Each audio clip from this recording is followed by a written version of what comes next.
Now? What is going on with this? I Yeah, you're cannot. on. You're on. Oh my Good God. morning. I got too It's all the many. bells and whistles now. Now you're high end. You Jesus know, with the countdown and the quotes and Christ. I got I got to I got to click 10 things before I can start the dang show. I appreciate you guys up bearing with me. Well, what I was trying to say is Happy Friday, and I hope you guys are ready for this spring market. I know we're starting to see more activity, which is awesome. Going to get a little bit of rain up here in New England, but hopefully at least it's a little bit warmer. We got our lenders with us, so that is awesome. We're going to have an awesome Finance Friday. I wanted to kick it off. I see Steve Henn on. Any update for us, Steve? We had a real deep dive on cash yesterday. You got anything for us as far as how it shook out? Yes, so we're planning on Monday going to a local TD bank which the seller has. She's going to bring the money there. They're going to count it, try to verify it, deposit it right there, sign the paperwork, and should be good.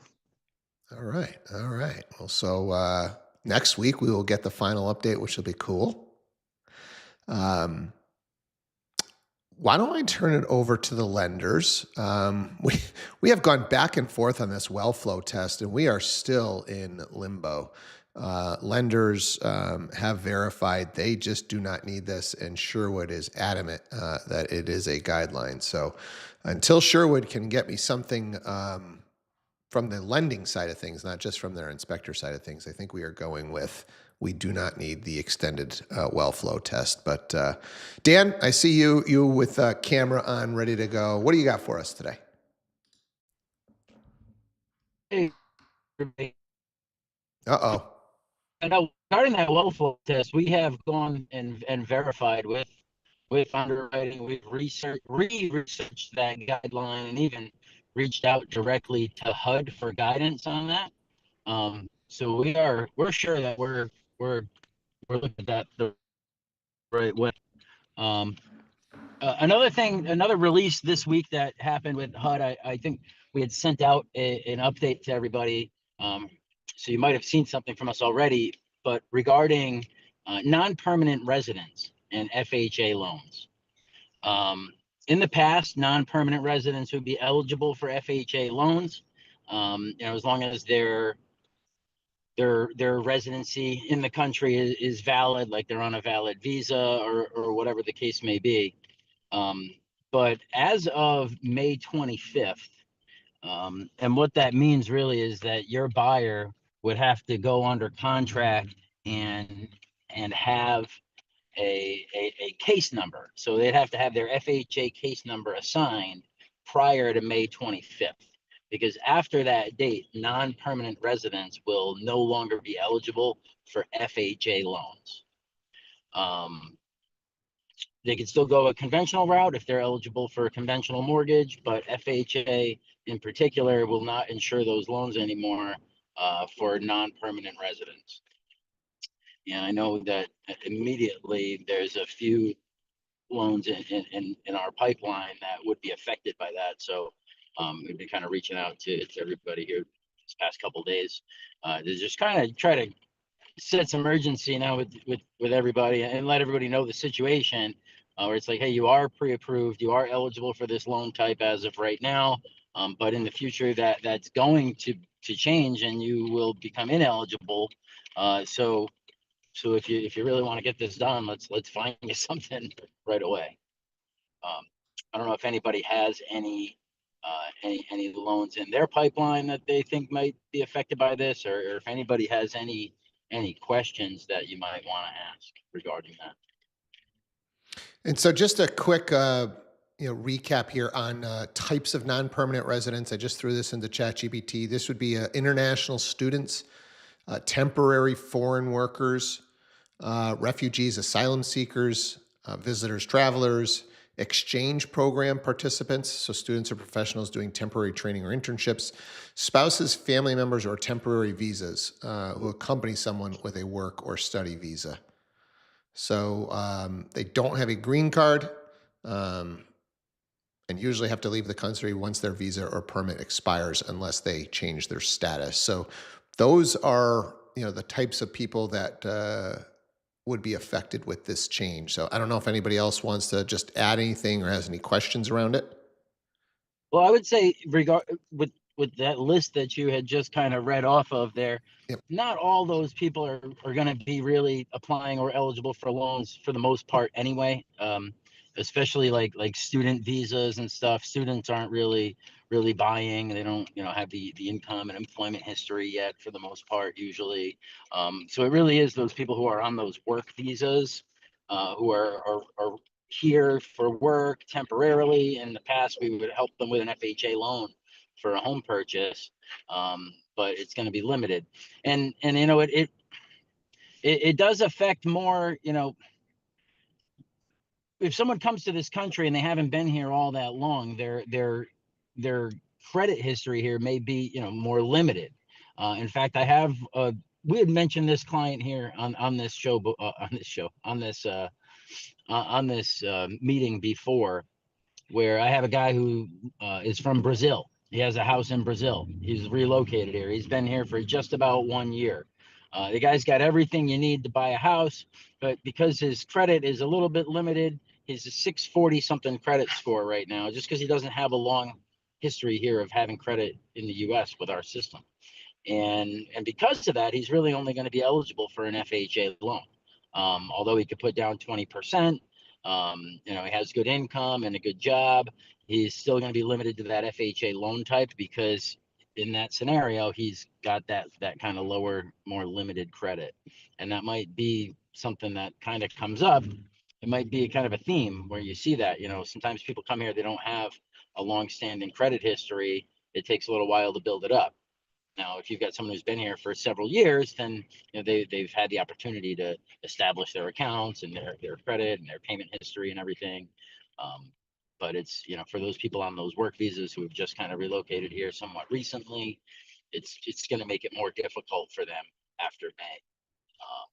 So Dan, in the case of your gentleman from Brazil, he'll still be able to move forward Before May 25th.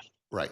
So he's in that category where we have to find him something and get him under contract and get his FHA case number pulled prior to that date. So I guess just, sound the alarms. If you think you've got somebody in this category, we've got to get them out looking at properties, and we got to get them under contract by May 25th. Exactly. Anybody have any questions around this one?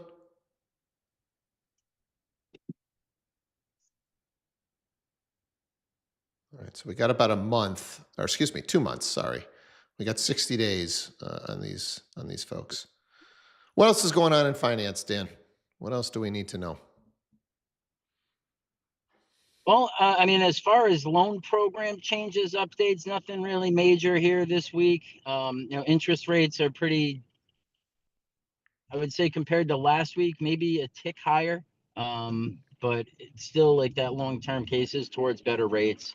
Looking to hopefully see some lower rates soon. But whether the rates go up or down, we definitely want to do all we can to kind of make this the most productive spring and summer that we can put together here. We've got every loan program under the sun. We've talked about a lot of non-QM stuff before. I know Eric had brought it up in the past. That's another thing that I've been coming across recently more too, are those DSCR loans. So that's something to think about too. If you have any people, any clients or leads that are calling you and talking about wanting to buy investment properties, you could say, hey, listen, there are so many different options now for investment purchases that you might want to take a look and talk to my lender, because they can make it a lot easier, number one. But also, like, if you're a well-qualified buyer now, those DSCR programs, where in the past the rates used to be considerably higher than a standard conventional loan, they're really not anymore. They're much closer to a conventional loan rate. So we've been doing a lot more of those non-QM investor products lately. Anybody have any general finance questions for Dan? Anything about the non-QM stuff? And if not, maybe we just open the floor. Maybe somebody's got something pretty cool going on one of their deals that we can chat about. Who's got something?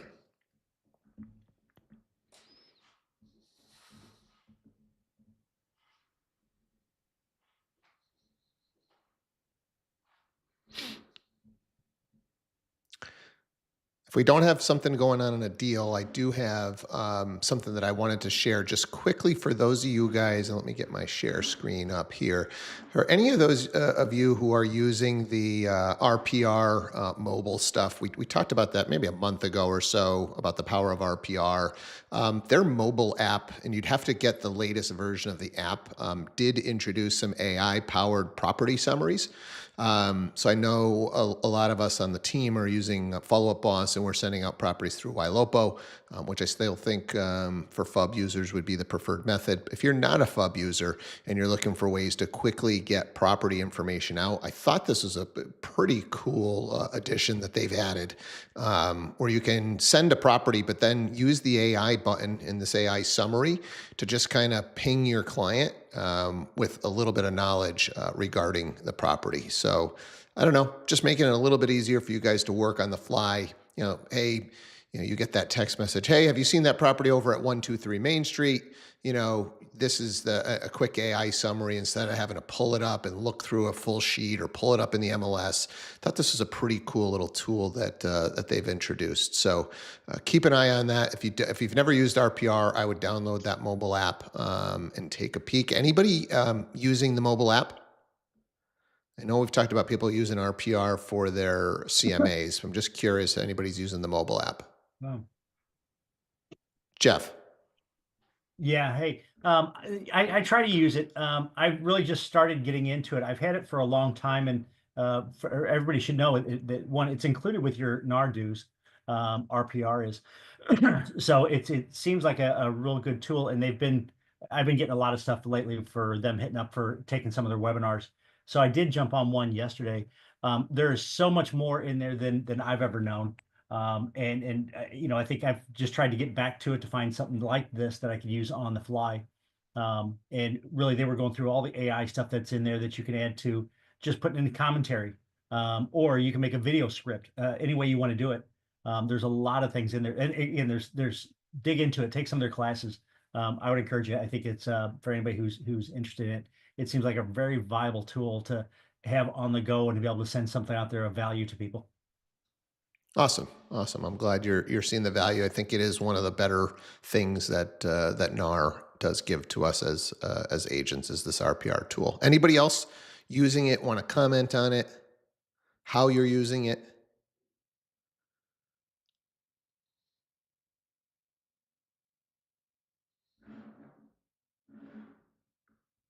All right. Well, download it, give it a shot, come back and tell us what you learn. Next thing I had teed up, we've done a little bit of Ask Vin in the past, and I love the way that he approaches communication. And we hadn't done much of him for a while, so I teed this video up. If we had some downtime, let's take a look and we can discuss. People when you've just met them. Whenever I do an event, okay, sometimes people come up to me. Sometimes someone's shy and they come up to me. They go, "Oh, Haven, I just wanted to come up to you and say it was amazing. I just wanted to say thank you so much." If I came into that, Are you guys not seeing? Yeah, there's no video. There we go. Sorry about that. Let me see if I can refresh that. call with people when you've just met them. Whenever I do an event, okay, sometimes people come up to me. Sometimes someone's shy and they come up to me. They go, "Oh, Haven, I just wanted to come up to you and say it was amazing. I just wanted to say thank you so much." If I came into that conversation, I went, "Oh my goodness, what was your favorite part?" Hey? Come on, tell me. They'll be like,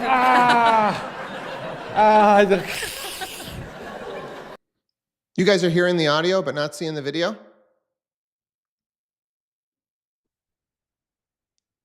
Huh. That is weird. I don't know why it is not doing full screen share. Well, the audio is really the important part, so I'm going to keep going with this. I really do think this building rapport is important to understand. So what you do is when someone's talking, listen to their foundations. I recognize rate of speech, a little bit fast, they're nervous. I also recognize volume, a little bit low because they're nervous. Cool, all good. So they come up to me, oh, hey, Vin, I just wanted to say, thank you so much. And I go, oh, thank you so much for coming up. I know it's so scary coming up and speaking to the speaker sometimes, but I'm glad you're here. Instant connection, instant rapport. They feel safe. But then what happens is you meet them where they are, and then you take them to where you want to go.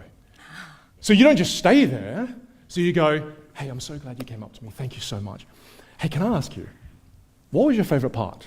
And then you watch them slowly be led by you. And as you do this seamlessly and elegantly, you watch them come out of their shell because they're in rapport with you now, and now you're leading them to where you want to go. And that's a whole nother level. How can you instantly build rapport with people?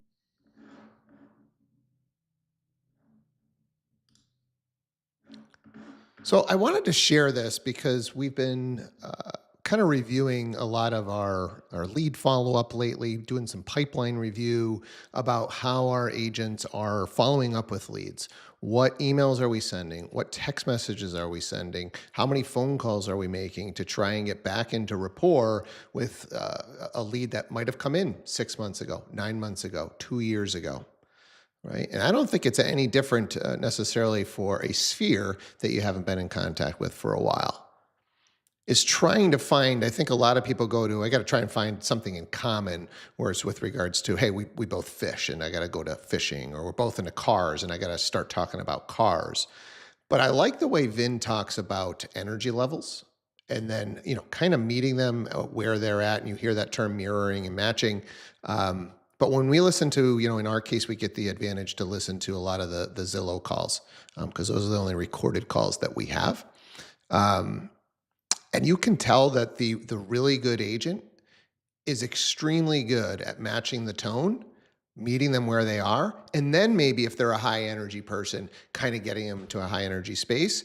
And then the newer agent or the less fine-tuned agent with regards to communication is just, they're completely off, right? They may know the information about the property, but they're completely off on their speed and their tone. So I wanted to bring up, if you haven't listened to yourself, try and get a recording. If you've got the fortune of being an agent that has recorded calls, whether it's Zillow or maybe some other lead source that you have. Otherwise, try and just record some of your calls when you're talking to somebody. Ask them if it's okay, and then just kind of listen back. I think you're going to learn a lot from listening to those calls about how you are connecting and just some opportunities to just get a little bit better at the connection. I don't know if anybody on the call feels like they've done a really good job of kind of listening to themselves, or they've heard some calls back and they've made some adjustments. Anybody want to be vulnerable and kind of talk about what adjustments maybe they've made or some things that they're thinking now when they're talking to a lead? Anybody have kind of a system that they're using in their head to make sure that they're doing this? I think some people do it naturally, and I think other people got to really work at it. Any thoughts around this? Lauren? When training with agents, especially on scripts, when it's something, very new, one of my biggest recommendations is always for them to record themselves while they're learning the script. Right? Because like you were saying, there's a lot of them who will pick up exactly the words that need to be said, kind of the idea and the flow of the way things, but it is the deliverance of it and the tone and the confidence behind the words that usually takes a little bit of time for building. And most people are going to be the biggest critics of themselves, right? So just going through like role playing where you're not really hearing yourself going through it, isn't as effective sometimes as recording yourself just on your phone, even, right? Having the talk with yourself and then listening back to it, because there's going to be things that you pick up on, like, oh geez, I need to fix that. I have too many breaks in my speech or too many ums. And I think it just is a tool that definitely helps. So if you can't get a hold of recordings of your conversations with other people, if you're practicing, with somebody at home or just with yourself, listen back to it. That's some great advice. And don't forget, this isn't just for phone calls, guys. This is first client meeting in the driveway, right? This is, even for somebody that was referred to you, that first impression is a big deal, What are the little things that you are doing with your tone, with the speed of your speech, to make sure that you're connecting with these people, that they feel comfortable with you, that they're going to come back to you. It's amazing. One of the things that we see, because we get so many of these recordings and we get so many of these Zillow leads, is these people that they have an agent, and yet, or they say they have an agent, and yet they are calling in. And I feel very confident that if one of our top agents were to meet that person in the driveway, they'll be able to take that client from the person that they're already working with. We see our best agents able to do that, and we see our weakest agents unable to do that. Oh, you've already got an agent, no problem. Right? You'd have to call them if you wanted to see the property. Right? Where the best agent is kind of inquisitive of, if you already have an agent, how come you didn't call that agent for your showing? Oh, they're on vacation. Oh, they didn't have a backup plan? What if your dream home were to come to market this week? What was your plan? In New England, properties are still moving pretty quick. I find it odd that your agent didn't go over a plan of attack if something were to come on the market this week on how you were going to get that property. Right? And here's how we handle it here. Right? And even if you're a solo agent and you don't have a team, you should still have a game plan. You can't just go on vacation and not communicate with your clients, especially your A's, your people that, you're showing homes and writing offers, and not have a plan. You just left for vacation and said, hey, I'm going to be away for the week. If you guys haven't seen the stat, I think it was like the top 10% of the agents are now controlling like 90% of the business. And I expect that margin or that gap to continue to widen. It's going to be the top producers and the biggest teams that are going to continue to take the market share. It's extremely difficult to outperform a team as an individual. And the way I think your top producers are doing it is they have an assistant. They have a buyer's agent, right? So if you're kind of in that messy middle, I think it's going to be extremely difficult for you moving forward. So just have a plan, right? There's got to be somebody in the office that you could partner up with when you go away. Hey, you know what? I'm going to be away for the week. My friend and colleague at the office here, Johnny, is going to be completely available to you. I've made him aware. Matter of fact, I'm put you on a joint text message with Johnny just so you have his information. But don't go away. Don't leave your clients stranded. Don't have a plan of attack for these types of things. Does anybody want to kind of comment on this, how they're handling it, or maybe some different strategies than kind of what I've put on the table? I think this stuff is really important. And I think if you guys don't have these strong bonds, the stronger agents will take your clients. Steve.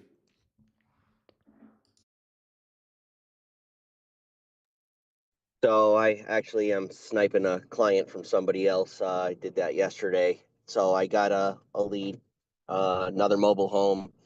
Spoke to her. She was like wowed by me, and I know there's a correlation between my work atmosphere and how smooth I am on the phone. So when it's, at night and I got all 5 kids running around and I'm like, be quiet, I'm running to my office real quick. It takes me a second to get in that flow, but when I'm in the right, atmosphere and I'm ready to hit the phones and confident and all that, like the conversations are, night and day between the two. So I had a good scenario yesterday. I had a quiet house, kids weren't home yet, made the phone call. This lady loved me, referred me to her sister. He's like, oh, we already toured some other homes. So that prompted me to like, okay, so you toured homes. Do you have a buyer's agreement? And they're like, yeah, we're not really impressed with that. We get a good vibe from you. So I asked when it expires, April 1st. I'm like, that's next week. And so, I let them know that they want me to be their guy. And I said, I certainly will be. I don't want to, step on their toes. But I'm happy to help you. And it sounds like they're willing to sign a, 60-day agreement with me once they're a free agent. Yeah, I mean, I think the other thing that kind of blows my mind on these situations is if you are an agent and you think you're at the top of your game and you're doing this full time and you're really working hard to be a top producer, you've got to have the conversation with your client about how Zillow works, how realtor.com works, how homes.com works, right? And that needs to be part of your buyer's presentation. You got to have that conversation of like, hey, we're working together. I'm your single point of contact. If you call into Zillow, here's what's going to happen. You're going to get another agent, right? And you're going to have to explain the whole process, everything that we've already gone over so that I understand who you are and what your needs are. You're going to have to go through that whole process again.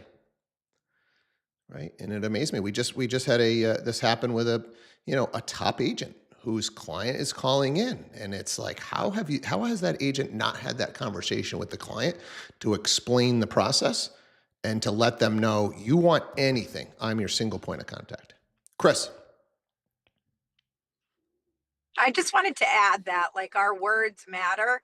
And like I would never, as everybody knows, take anybody's client ever if they are happy. But it is our job to take care of these people. That's our due diligence.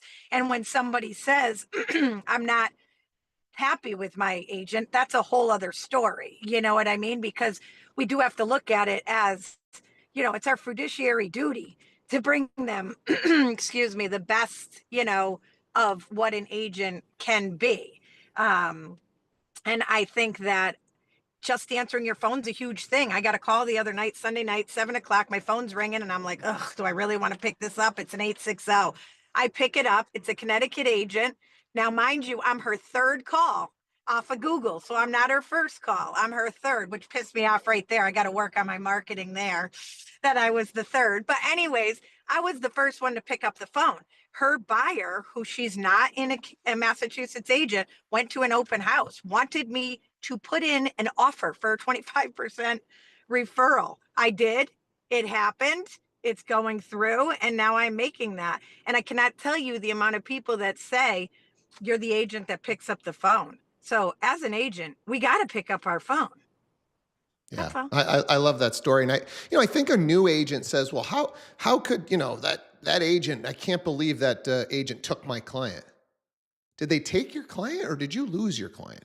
Did you not have a good enough buyer's presentation? Did you not take the time to educate that client, right? Because the top producer, when they get in front of that client, they're going to explain how they run their process, right? They are trying to say, hey, look, I do this for a living. Does your other person do this for a living or is it a hobby? And do you want a hobbyist when you're about to make your biggest investment or do you want a professional? Because that's what I am. And I think the new agents are like, well, how could they why are they doing that? Why are they trying to take my client? They're professionals.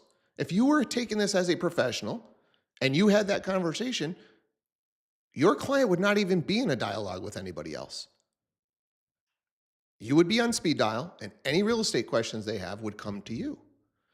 So, when we think about, losses as learning opportunities, like that's the way, if this has happened to you, right? I think you need to look in the mirror and say, did I do everything I possibly could have to help that client, to put that client in a position to win, to explain the process, to explain how Zillow works, to explain how other agents might try and get them, to explain the process at an open house, that agent represents the seller. They may try and talk to you about putting an offer in directly through them. What does that mean? If you've got clients and you haven't had those conversations, and then something happens and the client's no longer your client, that's on you. Chris. Super quick. The only other huge thing is don't overpromise and underdeliver. Do not. Because I did lose one a few months ago because this agent came in and said, no, I can get you this amount of money. I promise you. And now 30 or 90 days later, that people are coming to me like, we've now expired. It didn't happen. Blah, blah, blah. And that agent was like, no, I promise you I'll do more than Chris is going to do. And I challenge you to tell me that, and now they want me to pick up the pieces when now they already reduced lower than what I came in on and what I would have got them on. That was my rant on Facebook the other day. It's just like, do what you say. And there's no reason to tear anybody else apart. Do you, be you. That's it. Yeah, this is, good advice from somebody that's been doing this for, 20 years, right? When you're over promising and under delivering, it just is a recipe for disaster. You know, it's a quick exit out of the business. You're going to get some short-term wins probably, but at the end of the day, the consumer is going to be the one that takes a hit. So be a professional, promise professional level service, and then go and deliver that plus some, and you're going to have a great career in real estate. Anybody else with some commentary around this topic? Because I think it's an important one. Any other scenarios that have come up? You're like, hey, this came up with somebody that had another agent. How should I have handled it? Or this is how I handled it. I'll end with this one. The other thing that I've seen a pro do, right, is when they've got a relationship maybe with that other agent, you're going to call up that other agent and you're going to say, hey, you know what? I just got this phone call. The client mentioned your name, right? Here's what I think is going on. And here's how I think you should handle the situation. But just be careful, because if it was a different agent, you would have lost this client, right? So, and that's the type of thing that can happen when you start to build some rapport, when you are the agent that is collaborative in the marketplace. You might get that phone call, right? Maybe you did just pick up a client yesterday. You haven't had a chance to do a buyer's presentation. They know your name. They gave your name, but you haven't done a full buyer prep and you haven't explained how the process works. Right. So that is, how we can work together as agents. So I'm not saying, your job as a top producer is to go out there and take clients from other agents. That's not it. Right. It's to make sure that the buyer is educated, because, 9 out of 10 agents are doing this part-time, and they're not going to deliver the level of service that you can deliver as a professional to that client. I think clients out there in general deserve better from the realtor community. Right. That's the bottom line. There's just too many people that kind of sort of dabble. And we are starting to see the gap widen, and I think it'll continue to widen as we professionalize this industry. But in the meantime, right, just some things to be thinking about. So hopefully there's a little bit for you guys to think about heading into the weekend. Maybe you got some clients that you got to have a conversation with that you haven't explained the process to, because I'd hate to see you lose somebody that you've been working with for a while. So go kick ass this weekend. Appreciate you guys. We will do it again on Monday. We'll take a quick look at the training that is available. Let's see what we got. A couple of opportunities, Every Door Direct Marketing. Those are those postcards for geo farming, and then Mastering the Art of Seller Services is another good one that's available today. So, and my screen sharing is just not working, as I can see. You guys are not seeing that. So who knows what's going on with that, but a couple of trainings available today. Go have a great weekend. We'll talk to you guys again on Monday. Take care. Thanks, Steve. Have a good one, Steve. Weekend. Bye.